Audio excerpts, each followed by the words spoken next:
My name is Ned McGowan, and I'm a composer and flute player from the United States, but I've lived here for 30 years. And I'm a musician like you guys, so I practice every day and I compose music. And I'm thinking about music all the time, how it works. I'm listening to music all the time. I mean, I'm curious about music, as all of you guys are. Otherwise, you wouldn't be here. And so, when I was a student your age, I was just like, I don't know. I think the only thing I was busy with was like how many hours a day I could practice or something. You know, we always talked about that, the 8 hours a day or whatever. And so I kind of had two sort of different streams in my life. I had the sort of main teacher thing, which is you do what your teachers tell you to do. And I just practice that, learn that, do those exercises, whatever. And then there was like the other me, which is like the one who was playing jazz and improvising and listening to Led Zeppelin, and they were so far apart. And I just didn't think about it then. I just did what I was told. And I went pretty far in that left stream, the classical, and I got a bachelor's and a master's degree in classical flute. You know, Mozart, Bach, all that stuff. But at the same time, I was doing all these other things, and in my case, I often had more success with my own things than with the things that I was supposed to do, the typical conservatory, image. So, but I was too young to kind of ask questions and really figure that out. It was only after I had the master's, I came here, and then I started to really think about what I wanted to do. I started to really practice, because that was important for me, to be good at the flute. And then, in a way, do my best, right? Because I know you guys are, when you're in school, there's so much things being thrown at you the whole time. And you're just trying to swim, keep your head above water. And so there's this constant feeling of not quite doing as good as you can. And when you're done with school and you create some space, then you can devote yourself to something. And then I started to figure out, well, what is it that I want to do, and think about it and explore and try things out, go to tons of concerts, take a few lessons here and there, read books, listen to recordings, just talk to friends. So in a way, that's when the research really started for me, to find what my vision is as a musician. So in that respect, I feel like I got to the game later than you guys are, although I'm sure I was intuitively working on these things. So, but what was I doing there? I just kind of said the research methodology. I was practicing, I was reading books, listening to concerts, talking to friends, occasionally taking a lesson. So, and then I was I have tons of journals, all the different things that were in my mind from that time, when I was trying to figure these things out. So, in a way, that's what I was doing. I was researching. And I wasn't doing musicology in terms of trying to, create some general knowledge about some musical thing. No, it was always okay, how does it work, and what do I think about it?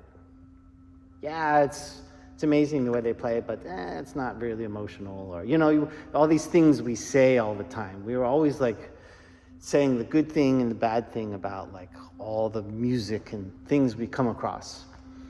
And that's a sort of reflection, which is really defining for who we are and what we think. And this is one of the core elements of artistic research, is to think about what you think about things. So we're going to talk about that. But I wanted to start this out. I've just improvised this beginning as a sort of to focus this artistic research, which we're going to carry out, into developing your own vision.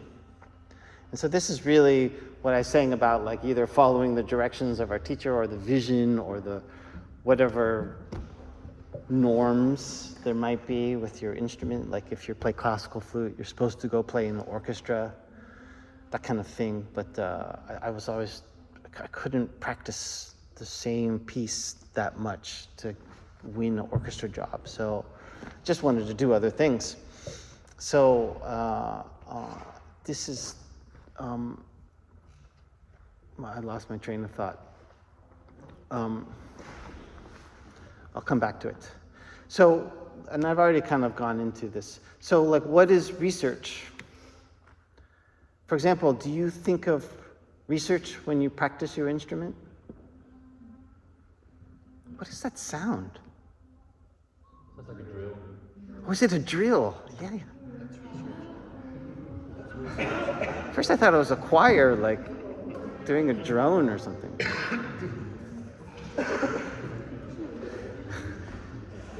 There's somebody practicing their drill technique. So somebody doing drills, of course. So, okay. By the way, this class is interactive, as you noticed. So I'll ask questions, and then you can just say your answer, or you can raise your hand, or whatever. So let's have it be kind of a two-way thing. I mean, do you think of researching as practicing? Practicing as researching? I think it depends what you're researching, what your goal is. Mm-hmm. Okay, interesting. What are you researching? What about jamming?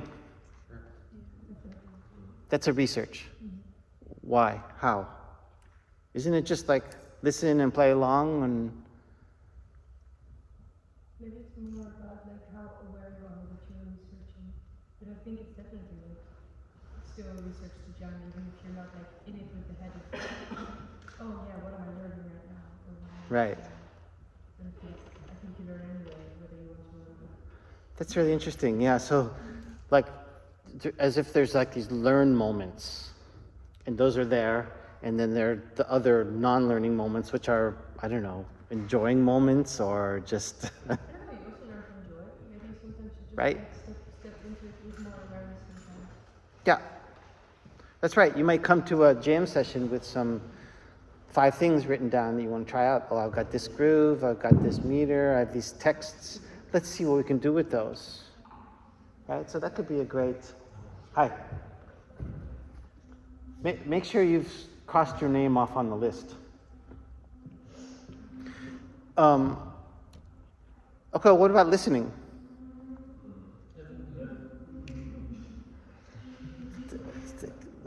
Give me an example of how you research why you listen. Well, if you were, let's say, discovering some recording of an artist you like, you probably are picking up on things you like about it, like the way this artist plays, Yeah. whatever the music is. Yeah. I'm sorry, everything is research with the right intention, right? Everything can be that.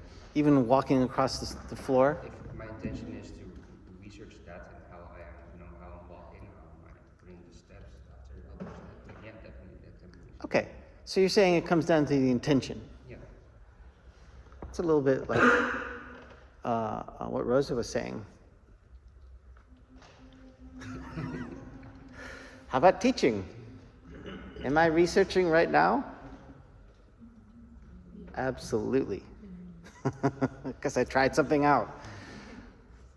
Although my method is I make a PowerPoint, I read through it a few times, and then I go in and I improvise. So that's kind of the way I do it. Works for me. But I'm trying it out every time. Talking about music with friends. Yeah. Yeah. Okay. I just remember when I was a student, we used to sit in the cafeteria all the time and just talk about anything with music, about music. So I still do that. So you could say that research starts when we ask a question, like how can I walk across this floor in a good way, or in a funny way, or in a way that makes me fall, right? That was a research from last year, Alka. How can I fall? So,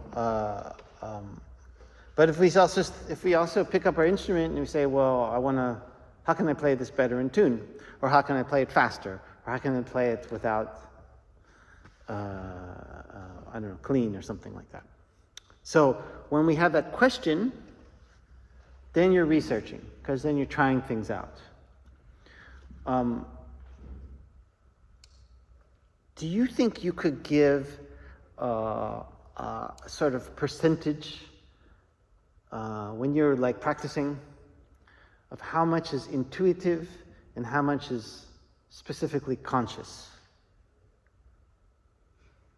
It can be both intuitive and conscious. Absolutely. But would you say like 20-80 or 50-50 or 99%? Or which part is, like just think about like when you practiced yesterday or when you were rehearsing or something, how much was just like, let's just do some, I'm gonna just play.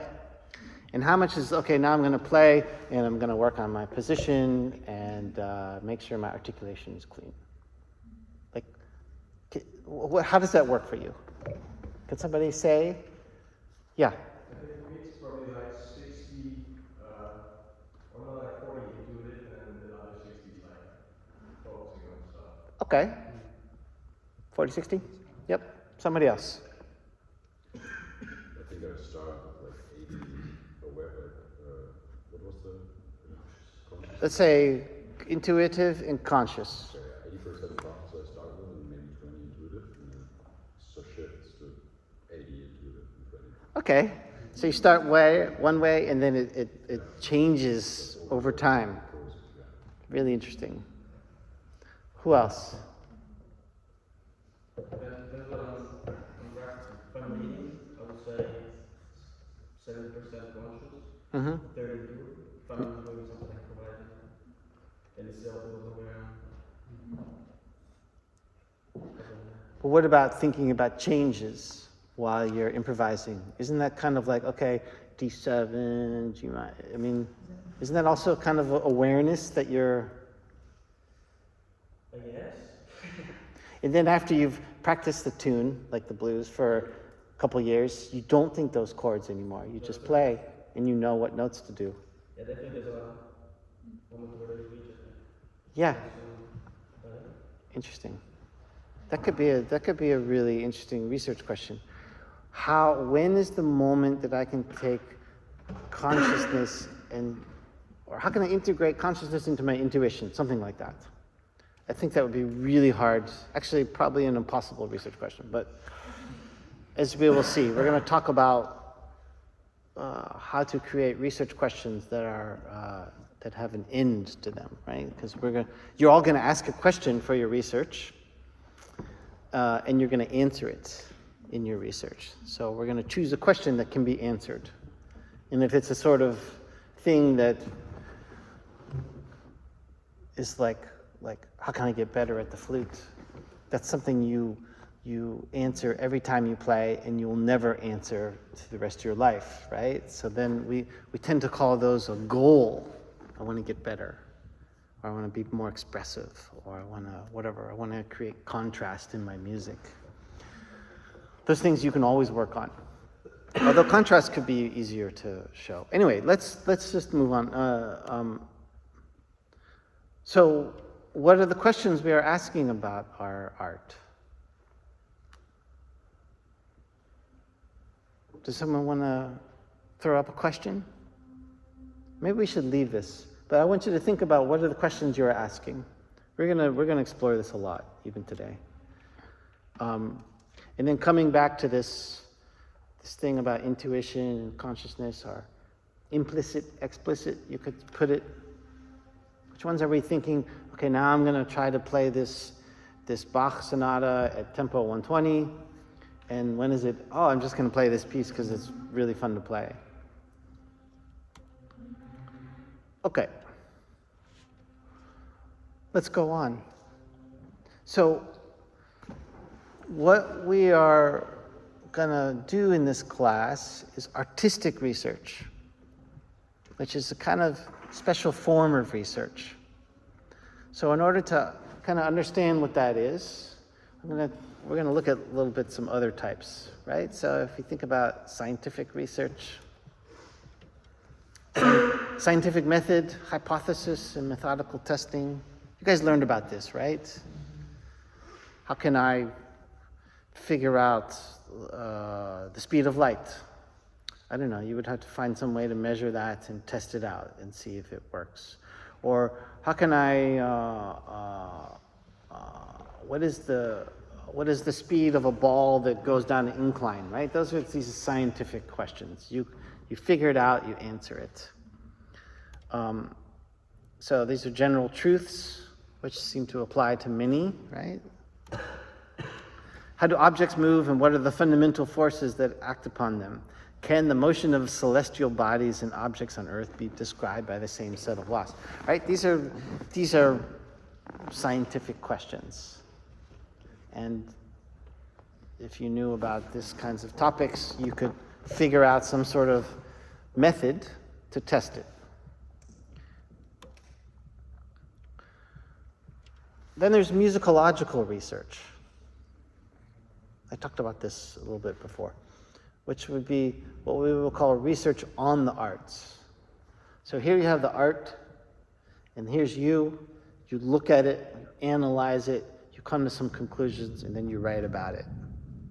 Right? So it's outside of your practice. So here's a couple questions. In what ways has African drumming influenced contemporary Western music genres? Right? So we could look at some African drumming, look at some genres, and draw some parallels. How did punk music influence youth culture and politics in the late 1970s and early 1980s? Right? Nice question. You analyze it, you look at all the different facets of politics, and you talk about how it worked. How do minimalist composers like Steve Reich and Philip Glass utilize repetition and phrasing to create a sense of musical evolution?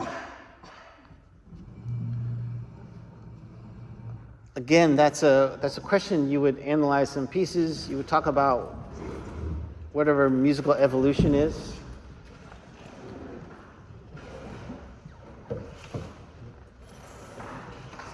It's okay. Oh yeah, sure. Yeah. It was such a great sound when you, and there's a good concentration, so everybody heard it. So this question, like how did minimalist composers like Steve Reich and Philip Glass utilize repetition?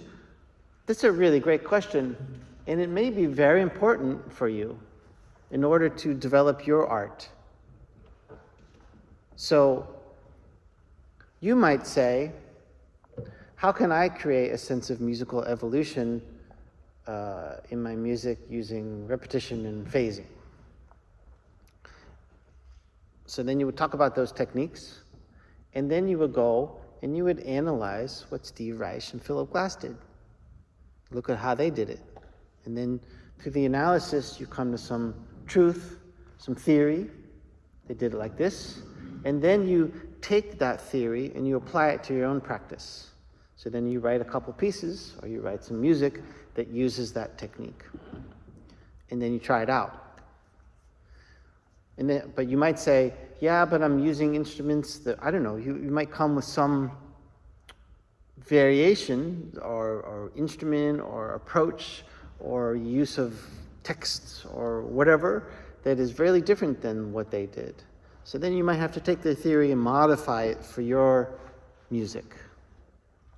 So this is the way we use musicological analysis in our artistic research.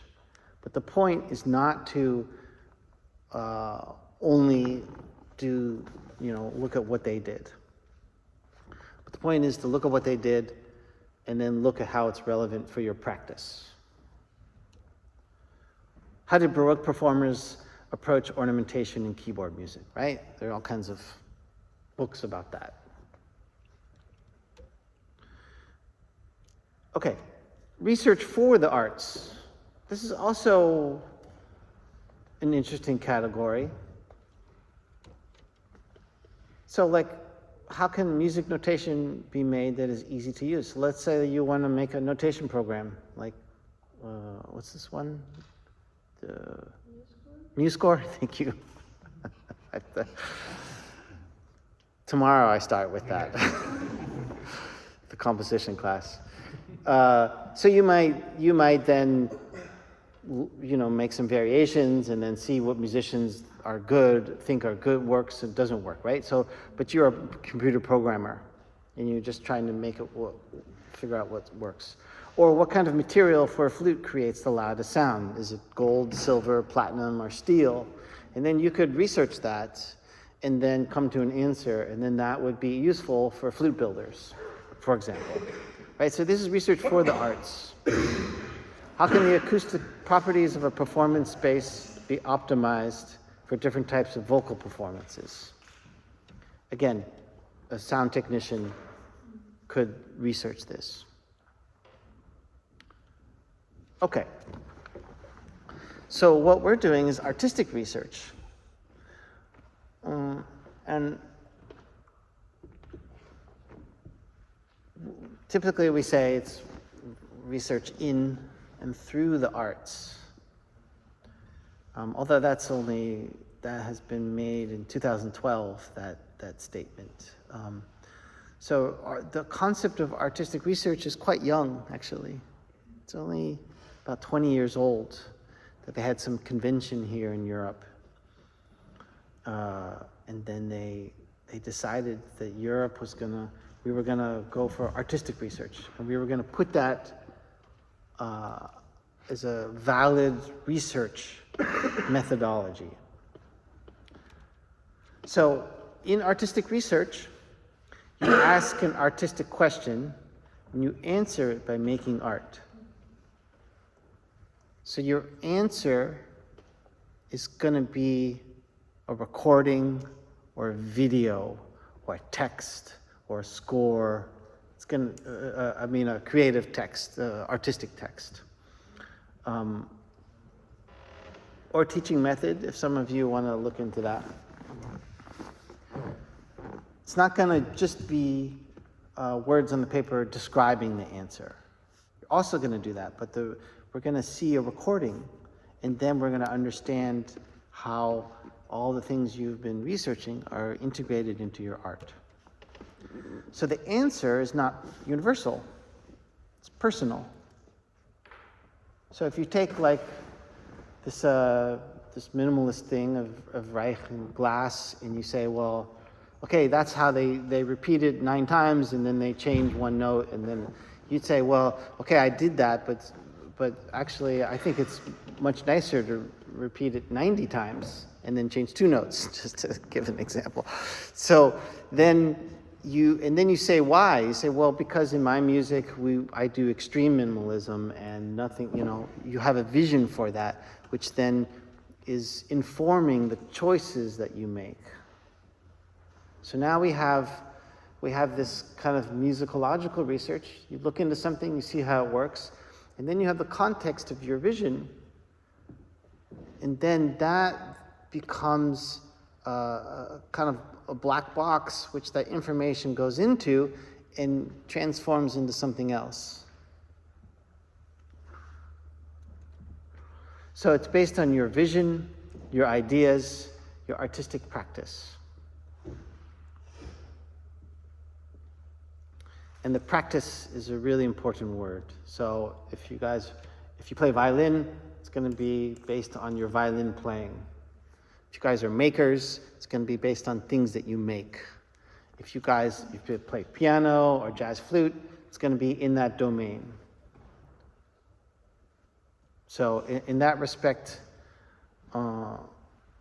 it's 100% relevant for your study, and actually it has to be, right? That's the whole reason we're doing this, is so that you're deepening your vision and your practice. So let's look at some questions, artistic research questions. How can I implement harmonic ideas that I take intuitively from Ravel's Daphnis and Chloe in my own compositions? Okay, so you would analyze Daphnis and Chloe, and then figure out what's going on harmonically, and then make some pieces using those techniques. How can I expand my jazz guitar chord sounds? I think that was a question from I think these are all questions from last year or the last 2 years. How can I get more grip on my own creative process without losing its intuitive power? Okay, so this is interesting because it comes exactly back to this. Now it's grip versus intuition, but is it consciousness, intuition, and then trying to define that? So we could look at that research and see how this person figured that out. They created a perspective to look at this topic, and they created some terminology, in this case grip and intuition, and then they talk about what those mean. And then if you want to do a similar topic, you could say, well, Bob uses grip, but I use explicit directions or something like that, right? So then now in this case, you would be building upon that research that had been done before. It's also really important. Okay, how can I choreograph a 9-member choir consisting of non-professional dancers for my pop concert? Okay, so this is about choreography, about choir. So you might have your pop pieces, and then you talk about, well, what do I want to say with that? And I have 9 people. And so you would have your artistic intentions, but then you would start looking at what Janet Jackson did, or all these pop artists who have choreography, and then analyzing them and seeing what's working and so forth. How can I achieve a balanced performance of Bach's Violin Concerto in G minor on a modern violin, incorporating elements of historically informed performance while staying true to my own musical taste? Do we have some people who are into early music performance practice? Yeah. So this is going to be similar probably to, there's a lot of historically informed performance practice research out there. And it's always, it's perfect for artistic research because there's a lot of information, but there are a lot of unanswered questions that you have to figure out yourself. Yeah, you have a question? How detailed should this question be for like this second thing? It's kind of broad, right? Like how to expand your guitar sound. Yeah. And these other are like more detailed, like how Yeah. should this question be? Yeah, I don't know if you guys could hear, but it was all about the detail of the question, level of detail. Indeed, how can I expand my jazz guitar course? That also sounds a little bit like a goal, which I was talking about earlier, right? Every time you practice jazz guitar chords, they're getting expanded in some way. So maybe that's not a really great question, but it might be a good starting question. And so one thing we will talk about as we work on this is you start with a research question, but as you start to do more research, you understand the topic better. And then you say, well, grip is actually a really vague term, so I'm going to use directions, something like that, right? So then you change, and then you change your research question. So the first version of the question kind of points you in a direction, then you start doing research, and then you peel back a layer of the onion, and then you come to a new concept of what it is. Does that analogy resonate with you? I'm just thinking about Shrek. Oh, really? Is that it? Yeah. Is he peeling back layers of the onion? No, he says that, what do you call it? Shrek? Ogre? Ogre, yeah. Oh, they're like onions. Oh, okay, well, yeah. And you peel back layers of him or something? No. Oh, okay. I don't know. All right. In any case, sometimes we say research is like an onion, or not particularly like an ogre, because in an onion, you do research, and then after you've done some work, you've come to a new concept of that onion. And then you do more research, and then you peel back another layer. So it's all these multi-layers. And each time you come to, you have these epiphany moments where you think, no, it's not about grip. It's about instructions. And then you go on further. No, it's about implicit versus explicit. And, so that's the fun thing about the research is the more you get to the core of it, it keeps reinventing itself and a little bit the terminology. How does playing without a chin rest and shoulder rest influence my technique, posture, and interpretation in the context of 19th and early 20th century performance practice? Okay, so this is a violinist who took off the chin rest like they used to play and then looked at what that made. And then, so this is a really, in a way, clear research because you try it with, you try it without, you try different pieces, you look at the technique, the balance, and then you look at whatever literature and the history of the development of the chin rest, and boom. In the end, you say, well, on these pieces, I play like this, and you come to your answer. One thing I want to point out about all of these questions, well, I will just say it.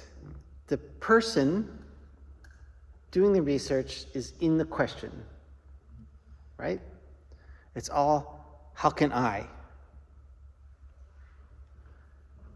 And even the last one, how does playing without a chin rest influence my technique? Right? So the question is always centered in the researcher, which is then answered for the researcher. This is essential for your question. It's not how can jazz guitar chord sounds be expanded? I'm sure there's tons of books on that.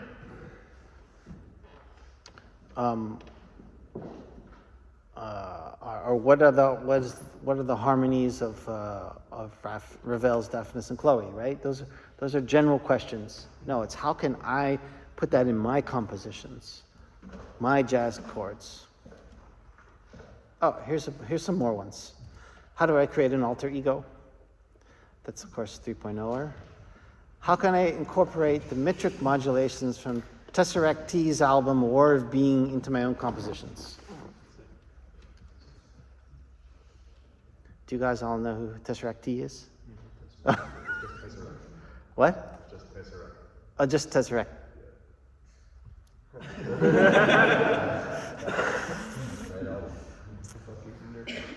Good. I'm glad I'm not the only one who doesn't know who that is.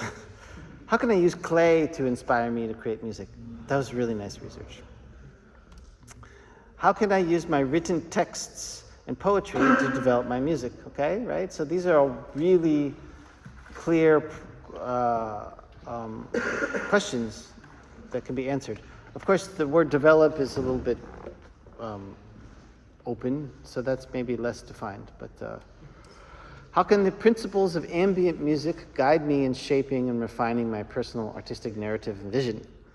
I think some of you were involved in this research, which was really great. It was a fantastic research. We can take a look at that. We will look at some examples, and there's a library full of examples for you. How can I apply the Latin jazz language into Mozart's Piano Concerto No. 23 and turn it into a concert for voice, piano, and Latin band? Very specific. Okay, so get out your computers, your pens, or your pencils, and let's do a little free writing.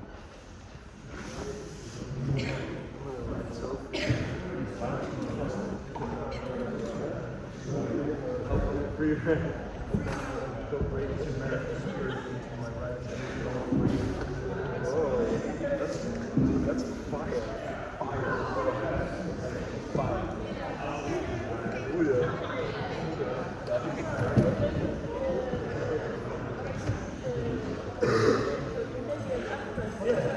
Je aandoen? Oh, leuk. Ja, voor mij wordt het super cool. Hele externe docent.